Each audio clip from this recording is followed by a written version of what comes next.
नाजरीन, मैं हूं फिजा शोएब और आपको वेलकम करती हूं हमारे मेहमान में। आज मैं इस्लामाबाद में मौजूद हूं और उस जगह पर मौजूद हूं जहां पर तारीख रकम की गई है। 126 दिन का धरना दिया गया है भाई। डी चौक पर मौजूद हूं और यहाँ हमें बुलाया है उस लड़के ने जो कि एक मार्केटिंग फर्म में काम करता था, उसके बाद जलसों का होस्ट बना, जलसों के होस्ट से सेनेटरशिप तक का सफ़र और वहाँ से लेके वज़ीर आज़म पाकिस्तान के राइट हैंड तक का सफ़र कैसे पूरा हुआ, ये सब आपको बताएंगे। और उनकी आवाज़ भी इमरान खान साहब से मिलती है, वो बात भी इमरान खान साहब की तरह करते हैं। तो आज देखते हैं क्या सच्ची में ऐसा है या उन्होंने ये अडॉप्ट किया हुआ है। मिलवाऊंगी आपको आज फैसल जावेद खान से, आइए मेरे साथ। अस्सलाम वालेकुम। अस्सलाम वालेकुम। कैसे हैं आप? ठीक ठाक जी, आप सुनाएं? बिल्कुल ठीक ठाक, अल्लाह का शुक्र। सोशल डिस्टेंसिंग और इस्लामाबाद कैसी गुजर रही है ज़िंदगी? ज़बरदस्त, अल्लाह का शुक्र है। हाँ? बहुत बहुत। अच्छा, मैंने अभी जो है वो इंट्रो में आपके बारे में बात कर रही थी और जब मैं आपके बारे में पढ़ रही थी तो मुझे पता चला कि you know as a young boy you worked in a firm as a marketing specialist. हाँ जी, मैंने एडवर्टाइजिंग से अपना करियर शुरू किया। चले ना, वॉक करते करते बात करते, हल्के हल्के वॉक भी करते हैं और साथ साथ बातें भी कर लेंगे। मैंने बड़ी लंबी सी हील पहनी हुई है। अच्छा, तो मार्केटिंग में आप थे, उस टाइम के बारे में कुछ बताएं। How old were you? Well, I was quite young जब मैंने शुरू किया। मेरा पैशन था ब्रॉडकास्टिंग, मार्केटिंग, प्रोडक्शन और मैं जब छोटा था तो पीटीवी के ड्रामे देख के मुझे बड़ा होता था कि कोई क्रिएटिव काम करूं। ओके। लेकिन उससे पहले मैं ये चैनल 9 था एक ऑस्ट्रेलिया का। अच्छा। वहाँ से क्रिकेट के मैचेस देखते थे तो क्रिकेट कमेंट्री का शौक पैदा हुआ। Tony Greig, Bill Lawry, Ian Chappell, ये वो आवाजें थी जिनको सुन के मुझे रेडियो ब्रोडकास्टिंग की तरफ। अच्छा, उस तरफ हम आएंगे, लेकिन पहले आप ये पहले वो शुरू किया ना। पहले आपने रेडियो शुरू किया था? ओके। पहले थोड़ी देर के लिए किया रेडियो पाकिस्तान, बहुत हुई थोड़ी देर के लिए, और उसके बाद फिर एक और चैनल था उसके लिए, लेकिन उसके बाद फिर एक गैप आ गया और फिर मेरा एडवर्टाइजिंग का करियर शुरू हुआ। फिर रेडियो भी साथ ही पैरेलल कुछ अरसे के बाद दोबारा शुरू हो गया। पढ़ाई क्या की? घर का माहौल कैसा था? अम्मा अब्बा के साथ कैसा रिलेशनशिप था? पढ़ाकू थे या बस प्रमोट हो जाते थे? नहीं, इतना पढ़ाकू तो नहीं था। चश्मे वश्मे आपने लगाए, you look like a nerd. Are you a nerd? No, I was not a. Okay. But ये है कि डिबेट्स वगैरह में स्कूल की, कॉलेजेस की, बाकी जो एक्टिविटीज थी स्पोर्ट्स के अंदर, उसमें ज़्यादा पार्टिसिपेट करता था। मीडियोकर सा था पढ़ाई के अंदर। कहाँ पे रहते थे? अम्मा अब्बा के साथ? बहन भाई कितने थे? घर में किस तरह का माहौल था? बिल्कुल ज़बरदस्त माहौल था। अम्मी ने बड़ा हर काम में बड़ा मोटिवेट किया। हमेशा इस्लामाबाद ही रहे? जी, ज़्यादा हिस्सा इस्लामाबाद में रहे। बचपन में कुछ हिस्सा जो है खलाबत टाउनशिप, हरीपुर, वहाँ पे रहे। और लेकिन वहाँ पे भी घर के अंदर ही अम्मी जो हैं वो हमें बाहर नहीं जाने देती थी और बड़ा उन्होंने सख्त माहौल था और अच्छा था वो हमारे लिए। अच्छा। और वो ही actually that paid off. How many siblings did you have? We are like 3 brothers and 2 sisters. आप कौन से वाले नंबर पे? मैं बीच में हूँ। तो जिस तरह मैं क्लास में भी बता रहा था ना कि मैं बैक बेंचर भी नहीं था, फ्रंट बेंचर भी नहीं, मैं बीच में था, तो इसी तरह था। लेकिन ये है कि बैलेंस है, ये अपनी लाइफ में कितना पोजेस करते हैं? ये हर चीज़ में होना चाहिए और कोशिश यही होती है कि दरमियानी रास्ता ही होना चाहिए। अच्छा, मैंने सुना है कि आप इमरान खान साहब को बड़ी रश्क भरी निगाहों से देखा करते थे। इमरान खान साहब को ज़ाहिर है क्रिकेट के उस दौर में भी हम देखते थे और उसके बाद फिर जब वो शौकत खानम कैंसर हॉस्पिटल की कैंपेन कर रहे थे तो एक ये होता था कि इमरान खान जो हैं वो इस मुल्क के साथ बहुत ज़्यादा मुखलिस है, बड़ी मेहनत कर रहे हैं, तो एक जज्बा पैदा होता था कि सबको मेहनत करनी चाहिए। और उसके बाद फिर पीटीआई जब बनी 1996 में, अप्रैल में पार्टी बनी और शायद अक्टूबर का महीना था 1996, तो एक कॉर्नर मीटिंग हो रही थी। तो वहाँ पर इमरान खान साहब स्टेज पर बैठे हुए थे, तो मैं चला गया और मैंने इमरान खान साहब से कहा कि मैं आपके बारे में कुछ कहना चाहता हूँ। तो उन्होंने क्या कहो? मैंने कहा नहीं, माइक पे कहना चाहता हूँ। तो उन्होंने फिर स्टेज सेक्रेटरी को कहा इस बच्चे को भी मौका दो। तो मैंने वहाँ छोटी सी तकरीर कर दी। क्या कहा तकरीर करके मैंने कहा बेनज़ीर नवाज शरीफ, पीपल्स पार्टी और नून लीग ये बार बार आते रहे इस मुल्क के साथ जो किया, अब अल्लाह ने हमें एक ऑप्शन दिए इमरान खान। तो इस किस्म की मेरी एक स्पीच थी, वो मैं करके बैठ गया सामने। तो इमरान खान साहब ने उस लड़के से, स्टेट सेक्रेटरी से पूछा कि इस बच्चे का नाम क्या है। उन्होंने फिर अपनी स्पीच में मेरा नाम लिया मैं इतना मोटिवेट हुआ, उन्होंने कहा, मेरा नाम लेके उन्होंने बात की, मुझे इनकरेज किया, मैं इतना मोटिवेट हुआ। तो जब वो निकलने लगे तो मैंने उनसे कहा कि खान साहब मैंने आपसे मिलना और आपके साथ काम करना है। वाह। तो फिर उन्होंने ऑफिस बुला लिया, वो दिन और आज का दिन मैं उनके साथ ही हूँ। तो ये थी फैसल जावेद साहब की पहली मुलाकात इमरान खान के साथ। अच्छा, तो जाहिर है जब आप किसी को टीवी पर देखते हैं या एज अ स्टार या एज अ क्रिकेटर या एज एन एक्टर फॉलो करते हैं तो आपका एक परसेप्शन होता है एक इंसान के बारे में, ठीक है। मगर जब आप उससे मिलते हैं तो आप बहुत चीज़ें और जानते हैं, आपका परसेप्शन कभी वैसा ही रहता है, कभी बदल जाता है। तो आपका परसेप्शन बदला?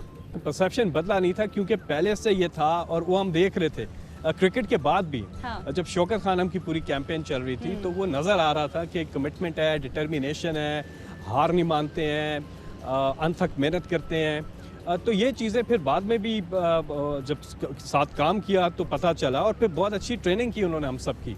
मैं एक मिसाल नहीं हूँ, बहुत से नौजवान लोग हैं, बहुत से तो कैबिनेट के मेंबर्स हैं, सूबाई असम्बलियों में भी हैं, सूबाई कैबिनेट्स में भी हैं, वफाकी कैबिनेट्स में भी हैं, पार्लियामेंट में भी हैं। तो यूथ को एक बहुत सिर्फ नारा नहीं लगा, उसको रिप्रेजेंटेशन भी दी है। अच्छा, इमरान खान साहब खुद कितने यंग हैं बाय हार्ट? हाँ, यंग एट हार्ट तो वो हैं, और वैसे भी देखें फिजिकली भी वो बहुत फिट हैं, और फिटनेस उनके क्योंकि ख्याल रखते हैं अपनी फिटनेस का, और एक दुनिया के टॉप एथलीट्स में से एक हैं। तो यंग एट हार्ट तो वो हैं। हाँ। और वो डूअर हैं। बहुत सी चीज़ें होती हैं, अब छोटी छोटी चीज़ें होती थी हमारी, हमें बहुत मुश्किल लगता था कि इम्पॉसिबल है। हाँ। ये नहीं हो सकता। कोयटा का जलसा जो था, बारिश हो रही थी, तो ऐसी कई वाक़यात हुए जिसमें उन्होंने कहा नहीं, ये होगा। हाँ। ये हो जाएगा। तो वो उनकी जो अल्लाह की तरफ से एक है कि मेकिंग इम्पॉसिबल इनटू पॉसिबल, अल्लाह के फजल से, वो उनमें एक कमाल की खासियत है। अच्छा, चेंज एक ऐसी चीज़ है जो कि हर किसी की ज़िंदगी में कांस्टेंट होती है ना। दुनिया में कुछ हो ना हो लेकिन चेंज होता रहता है। तो ये जो चेंज और ये जो तब्दीली, ये तो सब जानते ही हैं कि तब्दीली आ नहीं रही, तब्दीली आ गई है। तो आज आप मानते हो इस स्टेटमेंट को? जी हाँ, ये नज़र आ रहा था, क्योंकि तब्दीली वाकई आ गई है, और अब उस तब्दीली के असरात जो हैं वो आना शुरू होंगे। क्योंकि ये जो एक फेस था, एक ट्रांजिशन, एक पूरा एक ऐसा निज़ाम 30 साल 35 साल से बिगड़ा हुआ निज़ाम, हाँ। जिसमें हुक्मरान सिर्फ अपनी जेबें भरने आते थे, बाय प्रॉपर्टीज़ बनाने आते थे, और अवाम का कुछ नहीं करते थे। अब उसमें 30 साल का मुकाबला आप अभी तो हमारे 2 साल भी नहीं हुए हैं। हाँ जी। इससे कर नहीं सकते हैं। मगर मैं ये कहती हूँ कि इंसान जब तक पुराने रिलेशनशिप को याद रखेगा तब तक नए रिलेशनशिप में कैसे इवॉल्व होगा? याद रखना चाहिए, और हम बताते रहेंगे। अच्छा, याद 5 रखेंगे। साल तक हम बताएंगे कि पिछलों ने हमारे चलो, खूब मुल्क के साथ सियासत क्या की बात हो किया। गई। ये हमारे मेहमान हैं और आप हमारे मेहमान हैं। आपके बारे में जानना चाहूंगी। बहुत धूप पड़ रही है, कहीं और चल के बात करते हैं। ठीक है? हाँ, बहुत धूप पड़ रही है। Let's चलो। go।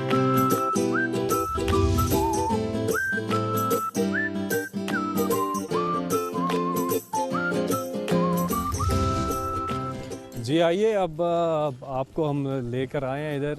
ये वो जगह है फिजा, जहाँ पे जी शुरू से ही, अभी भी छोटा हूँ लेकिन जब बहुत छोटा था, अभी भी छोटा हूँ। तब से यहाँ हम आते थे पकोड़े खाने के लिए। अच्छा, वाह। ये ढाबा है यहाँ पे, और यहाँ की चाय और पकोड़े बहुत ही कमाल के होते हैं। और ओह। ख़ासतौर पे इस्लामाबाद का मौसम जैसा आज है वैसा हो तो फिर तो मज़ा ही दुबाला हो क्या जाएगा। बात है। ट्रेल कहते हैं इस जगह को?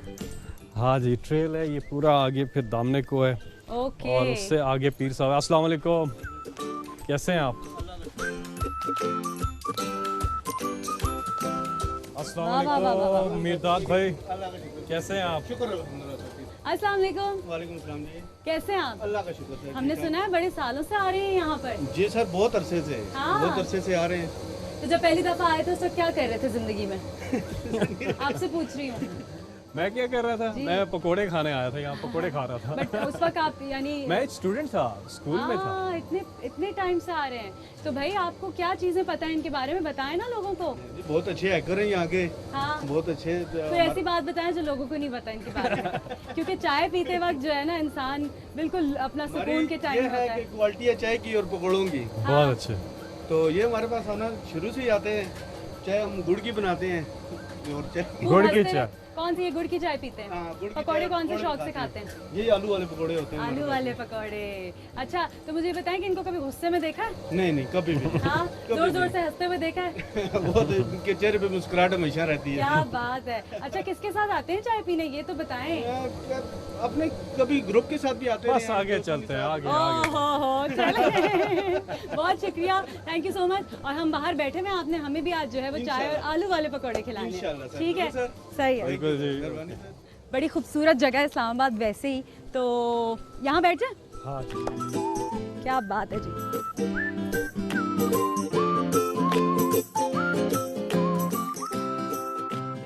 खाने के शौकीन हैं? बहुत कम, लेकिन खाने में मछली बहुत पसंद है अच्छा, और बारबेक्यू। इतना हैवी खाना शौकीन नहीं हूँ। निहारी, पाए, कोरमा। कभी कभी हो तो ठीक है, लेकिन इतनी रूटीन नहीं है। अच्छा, हाँ। और मुल्क से बाहर कहाँ का खाना पसंद है सबसे ज्यादा? वो काफ़ी खाने, लेकिन पाकिस्तान के खाने का कोई मुकाबला ही नहीं है। तो पाकिस्तान के खाना बाहर भी जब जाएं तो पाकिस्तानी खाने की तलाश है। मैं भी यही करती रहती हूँ, लोग मजाक उड़ाते हैं। वहाँ पे ज़्यादा मज़ा आता है पाकिस्तानी हाँ, खाना खाने और का। पता क्या, नहीं उनका yes। जो एक टेस्ट है वो। Finally I found someone like me। आपको लोग बोलते होंगे वैसे, क्या यार तुम यहाँ पे भी आके देसी खाना खा रहे मैं हो। कहता हूँ असल वो देसी खाना हमें मिलता ही बाहर है। हाँ। यहाँ पे वो वाला टेस्ट नहीं मिलता है। Since you travel so much, पकाया है कभी? नहीं, kitchen is a no go area for हाँ। मी। कभी ट्राई नहीं किया है। एक बार अंडा उबालने की कोशिश की थी, अच्छा, समझ नहीं आई है। अंडा उबाला नहीं गया। ओके, शुक्रिया भाई, thank you. Thank you so much. वाह वाह जी, पकौड़े आज खाए ना आप? आप लीजिए ना मैं प्लीज, भी- पहले मैं आप भी- मैं लें। ये तो बहुत ही बहुत कमाल गरम है। है अभी। ये गरम गरम जो है ना, ये इनका मज़ा आता है, ये बड़ा अच्छे होते हैं। Okay, so since you travel so much, which is your favorite country to travel to? काम के हवाले से नहीं? But I haven't really explored. जहाँ पे भी गया हूँ काम के हवाले से ज़्यादातर गए हैं। पहले शूट्स पे जाते थे तो काम में ही होता था, तो देखने का इतना मौका नहीं मिला है। लेकिन ज़ाहिर है यूरोपियन कंट्रीज़ हैं, फिर स्कैंडिनेवियन कंट्रीज़। मुझे तो नॉर्वे और डेनमार्क बहुत ही पसंद आए। अच्छा, हाँ, उसके अलावा सियाटल जगह है अमेरिका में, वो पसंद आई। तो और फिर को समोई जो है थाईलैंड में, एक वो जो जगह, वहाँ हमने शूट के लिए हम बहुत जाते थे, बैंकॉक। तो कभी टाइम मिले तो फिर हम को समोई चले जाते थे। तो को समोई इज़ अ ब्यूटीफुल प्लेस। जी हाँ। आज अगर मौका मिले मीडिया या पॉलिटिक्स में से कोई एक चीज चूज करने का, क्या करेंगे?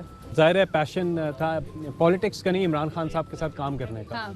तो मैं फिर इमरान खान साहब को ही ऑफ कोर्स प्रेफरेंस दूंगा over media. So tell me, you as a person, how emotional are you?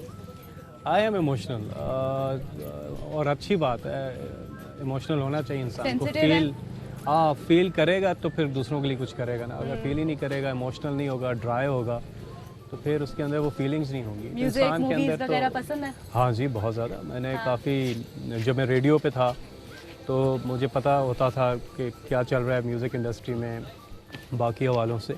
तो म्यूज़िक के साथ है एक किताबें लगाव है। पढ़ते हैं, शायरी का शौक है? शायरी का इतना शौक नहीं है, लेकिन जलसों में कभी कभी शायरी हो जाए तो हो जाए। Thank you. अदरवाइज इतना ज़्यादा शौक नहीं है, लेकिन कुछ अशार हैं जो कि बस कोई फेवरेट शेर है जो अभी सुना सकते हैं? चाय भी है, पकोड़े भी हैं, हमारे मेहमान भी हैं।